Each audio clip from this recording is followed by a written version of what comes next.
Russia is throwing nuclear threats around again. The country's former president, Dmitry Medvedev, claimed that Russia would strike down on any Western country that sends troops into Ukraine as part of a NATO operation with nuclear strikes. His threat came in the early days of May 2024, with Medvedev claiming on social media that any response to such an action would come with a strike that is not within Ukraine's borders. Worse yet, he outlined just how damaging this strike would be, claiming that it would be a global catastrophe from which no Western leader could hide. He's not alone in making those threats. Russia's current president, Vladimir Putin, has repeatedly claimed that he could deploy tactical nuclear weapons in Ukraine, but his threats escalated in May due to comments made by various world leaders about the possibility of NATO troops entering Ukraine and how Ukraine uses the weapons that other nations provide it. His response was simple: Russia will be ready. Putin issued a statement claiming that troops in Russia's southern military district would run drills practicing the preparation and launch of non-strategic nuclear weapons. To him, that's a viable response to French President Emmanuel Macron's claims that sending NATO troops into Ukraine isn't out of the question, as well as British Foreign Secretary David Cameron's claims that there's nothing stopping Ukraine from using British-made weapons in Russia itself. The threat of nuclear war is higher than it's been for decades, and if Russia were to strike against any member of NATO, that would inevitably lead to the United States entering the fray. Any strike on a NATO ally in its territory is considered a strike on all NATO allies, per Article 5 of the NATO Charter, meaning Putin following through on his threats would engulf most of the Northern Hemisphere in nuclear war. All of that may leave you asking a question. How would a nuclear war affect you personally? No matter what, it would always start with one country choosing to launch. If that country is Russia, it would target every NATO member that has nuclear capabilities, with the United States being the chief target, while France and the United Kingdom are also hit. Russia's first launch would likely come from Ryazan, the home of several types of submarine-launched nuclear weapons, including the SSN-6, SSN-8, and SSN-18. Ryazan is a military base located just to the northwest of Canada. Russia's initial strike would likely see it send submarines into the North Pacific Ocean and potentially the Arctic Ocean to ensure its first missiles arrive in the United States as quickly as possible. The US would respond almost immediately. It would receive word of the launches almost as soon as they occur, thanks to its Defense Support Program satellites. Operated by the US military's Space Force, these satellites are in constant geosynchronous orbits around the world, with the data beamed from them triggering America's response. That response would be twofold. The United States maintains a stockpile of nuclear missiles on what the Union of Concerned Scientists calls hair trigger alert. This means those missiles are in a constant state of readiness, allowing the country's president to issue a command to launch within minutes. So before Russia's first volley of nukes even touches down in the United States, the US will have launched its hair trigger missiles, in addition to preparing as many bases as possible to fire intercontinental ballistic missiles that will take around 30 minutes to arrive in Russia. The second response will be to activate the ground-based mid-course defense, or GMD system. This system is designed to destroy nuclear warheads when they're in their mid-course phase, meaning they'll be outside of the Earth's atmosphere. The system is perfectly placed to attempt to intercept the initial Russian launch. 40 ground-based interceptors are stationed at Fort Greely in Alaska, near where Russia would likely launch its initial volley. But there's a problem. The GMD system is far from 100% effective. In scripted tests, it's only reached an approximate 50% success rate, meaning at least half of Russia's initial volley of nuclear warheads will break through, and there will be more coming. Beyond the missiles launched from Ryazan, Russia will have shot hundreds of intercontinental ballistic missiles, or ICBMs, that will take about 30 minutes to reach the American mainland. The US will have responded in kind, with its missiles also en route to Russia. As for you might not even know any of this is happening until you start seeing the telltale streaks of nuclear missiles bearing down on the United States. About 10 minutes after the launches from Ryazan and its submarines, the first of the warheads will strike. However, the first missiles to arrive won't be traditional nuclear bombs. They'll be electromagnetic, or EMP, pulse weapons.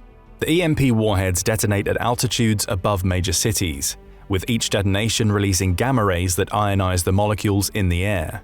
Positive ions and Compton electrons are produced, leading to a pulse of energy that also creates an exceptionally powerful electromagnetic field.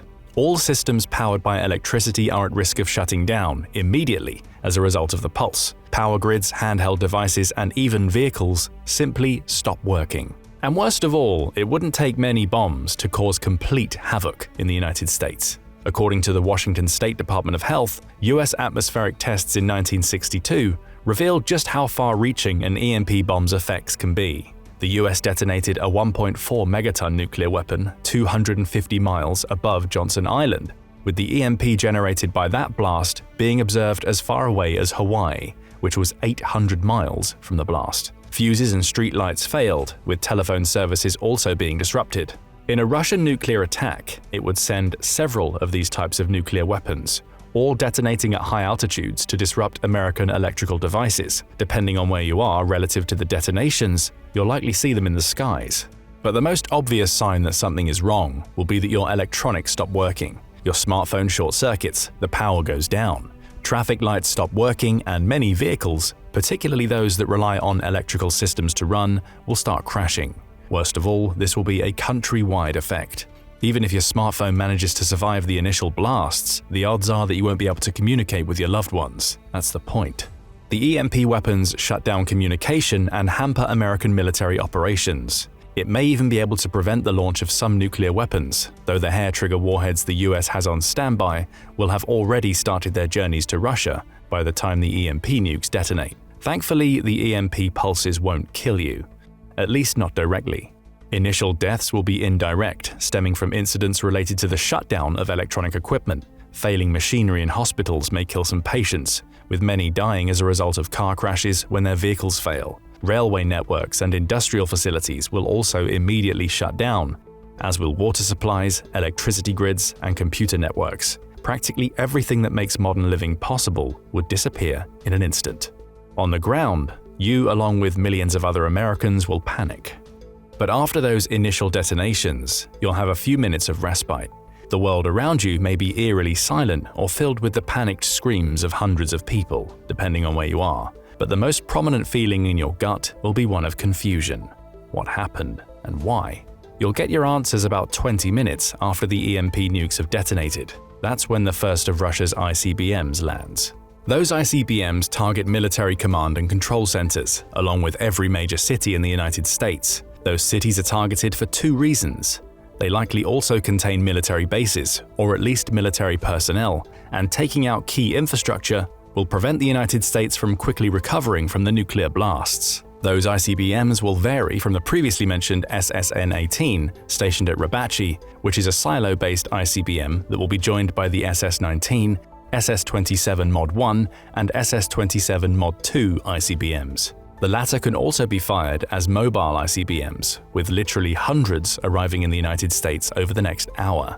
If you doubt that number, the Arms Control Association, or ACA, says that Russia has 1,549 strategically deployed nuclear weapons, with 95% of those weapons being continuously ready for combat use. That's according to Valery Gerasimov, Russia's Chief of General Staff, who made the claim in December 2021. At the same time the United States is being hit, Great Britain and France are also subjected to nuclear attacks. Both are nuclear-capable nations, though the number of weapons they have stockpiled pales in comparison to the United States and Russia. Worse yet for France and Britain, the 290 and 225 nukes they have respectively aren't strategically deployed, according to the ACA. They're simply assigned for use if the need arises, with Russia's preemptive strikes likely destroying either country's ability to retaliate in any substantial way. All told, these ICBMs carry about 60% of Russia's deployed nuclear warheads. Cruise missiles carrying nukes of their own will follow, with some taking several hours to reach their targets. But no matter how long the missiles take to arrive, there's little the United States can do to stop them. GMD has already been overwhelmed by the initial volley of EMP pulse weapons, and it's practically useless at this point.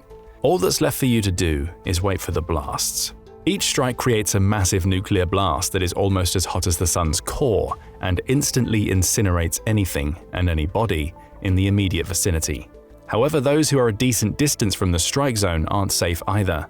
Moderate skin burns are still possible, as is death or injury caused by the debris thrown up in the blast. If you're unfortunate to be looking at the blast as it happens and you aren't killed by the blast itself, your retinas may be seared.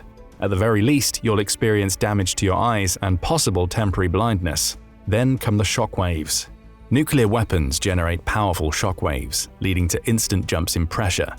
When combined with the dynamic pressure the blast itself causes, the shock wave can reverberate for miles, damaging buildings that are caught in their path. Those shock waves also have the potential to kill you if you're unlucky enough to be on the ground, tearing through your body and throwing you up into the air. Is there anything you can do to protect yourself at this point? According to the Center for Disease Control and Prevention, or CDC, those unfortunate not to be in a shelter or basement should immediately turn away from the blast, close their eyes, and drop to the floor. Lie face down with your hands under your body and simply wait. You'll likely feel 2 shock waves pass over you, as well as intense heat. The latter could kill you no matter what you do, though those far enough away from the blast zone should be able to withstand the heat and hopefully not be crushed by debris that results from the shock waves. It's a minuscule defense against what you face, but it's the only thing you can do. And the danger isn't over yet, as you face 2 more problems in the immediate aftermath of the blast: radiation poisoning and firestorms. Any individual who's near the blast site and somehow manages to survive both the initial fireball and the shockwaves the nuke generates will be exposed to extremely high doses of radiation. In many cases, they'll develop acute radiation syndrome. Radiation burns will start to show on the skin within minutes, with other symptoms sometimes taking days or even weeks to appear.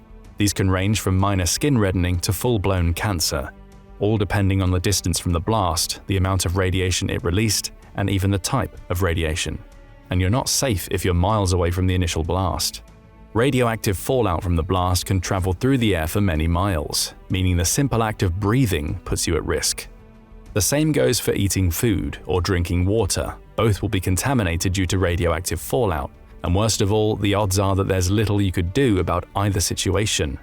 Thanks to Russia's EMP bombs, combined with the devastation caused by the nuclear blasts, emergency services will be slow to respond and will have their hands full dealing with thousands of people in the crisis. That's assuming the energy services are even available.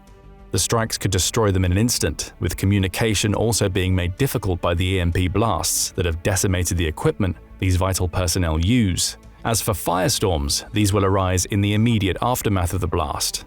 They're created whenever a large number of smaller individual fires, such as those a nuclear explosion causes, coalesce to form a huge fire.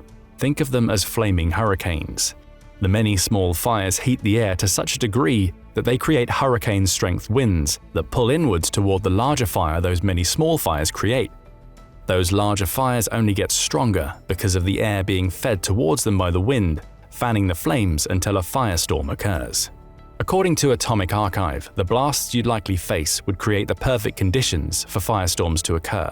They'd certainly occur in areas that contain at least 8 pounds of combustible materials, and there's a strong possibility that half of the structures within the blast zone will all be on fire at the same time. The burning area will also easily span at least 5 square miles and will likely be even larger. The only thing that could prevent the firestorms from forming is if the wind in the area is above 8 miles per hour. These firestorms will be almost as devastating as the blast itself. For context, the nuclear bomb dropped on Hiroshima created a firestorm that destroyed 4.4 square miles of the city. That demonstrates how strong the heat generated by these firestorms is. They engulf large areas of the city, battering them with storm-level winds and igniting practically everything they touch. Glass will melt. Asphalt transforms into a flammable liquid akin to lava, and even the metals used to hold up structures may start to melt, depending on how strong the firestorm gets. If you're caught in this firestorm, you have no chance of surviving.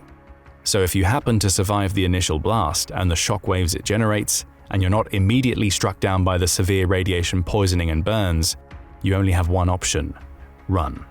Run as far away from the blast zone as possible to lower the risk of getting swept up in a firestorm. Now let's say that you survive all of that. As improbable as it may sound, it's possible.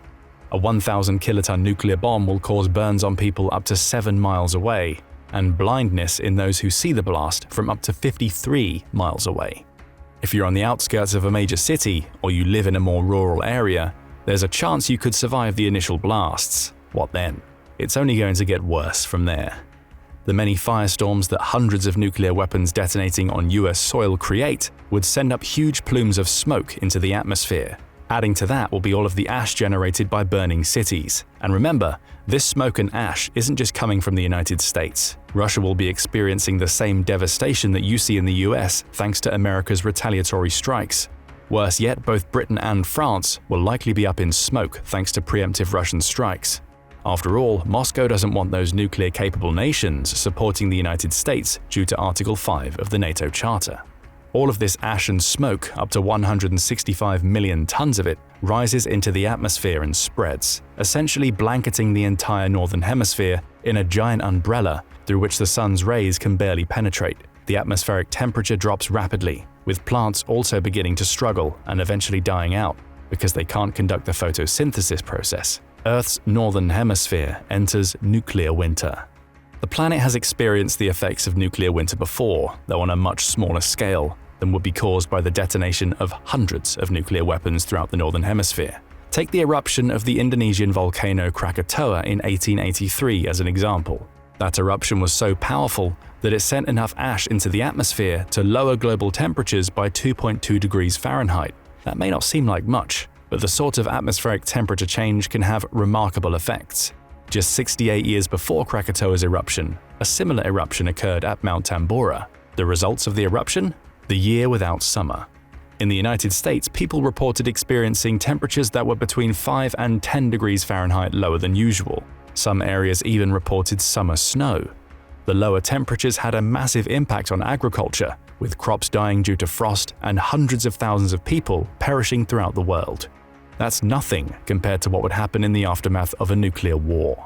In their book, A Path Where No Man Thought, late astronomer Carl Sagan and atmospheric scientist Richard Turco posit that there are 6 possible classes of nuclear winter, with the one you'd face depending on the scale of the nuclear war between Russia and the United States. In the best-case scenario, meaning each country only uses a small part of its nuclear arsenal, a minimal nuclear winter would occur. That would mean very little smoke cloud cover and no long-term consequences for the rest of the world. The next case is a marginal nuclear winter, and even at that point the outlook for the rest of the world would look grim. Temperatures in the northern hemisphere would decline by a few degrees, having a devastating effect on the agricultural centers that are still able to operate after the nuclear blasts. Production would practically grind to a halt as crops die, leading to the famine deaths of millions. According to Sagan and Turco, the deaths resulting from this famine would be approximately equal to the number who died in the blasts. Move up to a nominal nuclear winter, which would occur if between 6,000 and 12,000 nuclear weapons are detonated, and the temperature drops would reach 18.3 degrees Fahrenheit. The entire northern hemisphere would be blanked with dark skies, as well as experiencing the effects of drought, starvation, and nuclear fallout. Though the smoke clouds would eventually dissipate, the ozone layer would be practically destroyed by the nuclear blasts, resulting in far more solar radiation reaching the Earth's surface. Ironically, this would make the northern hemisphere feel hotter than it was before, with the wild variance in temperatures continuing to wreak havoc on agricultural production. The classes keep getting worse, culminating in the 6th class, extreme nuclear winter. This may only occur if the entire world is engulfed in nuclear war, with the result being that most life on the planet, from humans to plants, would die in conditions where the Earth is blanketed in constant darkness. Thankfully, extreme nuclear winter won't be what you face in a nuclear war between Russia and the United States. However, a nominal nuclear winter is entirely possible, and even plausible, due to the sheer numbers of nukes both countries could deploy. What's interesting here is that the nominal nuclear winter caused by the war won't have a huge impact on the southern hemisphere, at least environmentally, with all the major targets, the US, Russia, Britain, and France, being above the equator. All will experience nominal nuclear winter, as will every country in the northern hemisphere regardless of whether or not they're caught in blasts. But that doesn't mean the southern hemisphere will escape unscathed. Though Sagan and Turco suggest there'll be minimal environmental impact below the equator, the social and economic impacts would be enormous. After all, the northern hemisphere is responsible for much of the world's food. The US alone produced 3.03 metric tons of food per capita in 2021. All gone thanks to nuclear winter. The same goes for Canada's 2.84 metric tons, France's 2.4 metric tons, and Russia's 2.22 metric tons, and China's 1.92 metric tons per capita.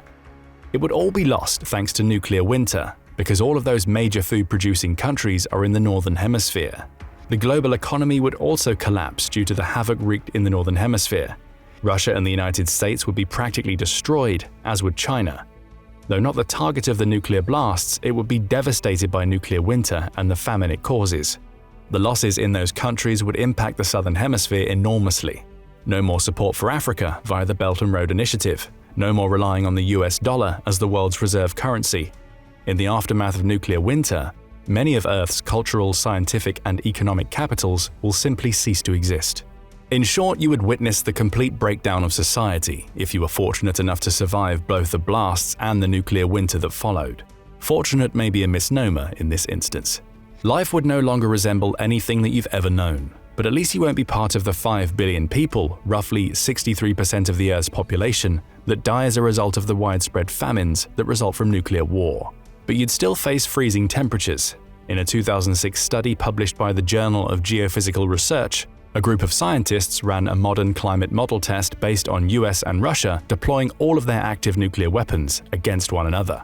They concluded that globally, average surface cooling would fall in the 44.6 to 46.4 degree Fahrenheit range.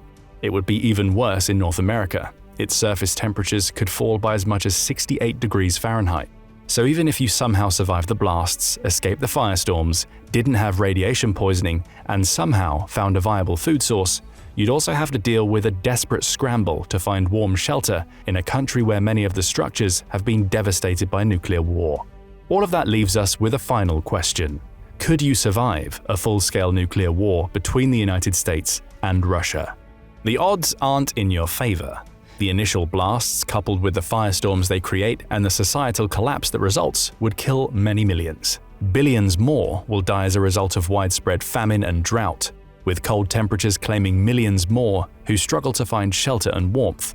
All told, less than a quarter of the Earth's population is likely to survive, and they would live in a world where the ozone layer has collapsed and global fish stocks are decimated. Agriculture on any wide scale would not exist for decades, with the US and Russia being among the worst affected. After all, the Alliance for Science says that food calorie output in the US would drop by 98.9%. with Russia seeing a 99.7% decline. China's output would drop by 97.2%, with calorie decline in the UK and France also being almost total. Simply put, if the bombs don't kill you, the nuclear winter and many of its after effects probably will. But this is a worst-case scenario that assumes both the US and Russia essentially fire their full arsenals of nuclear weapons at each other. Do you think there's a possibility that could ever happen? And if it does, do you have a survival plan in place that might help you see out a nuclear winter? Let us know in the comments, and thank you for watching the video. Now go and check out how Putin is preparing for nuclear war, or click this other video instead.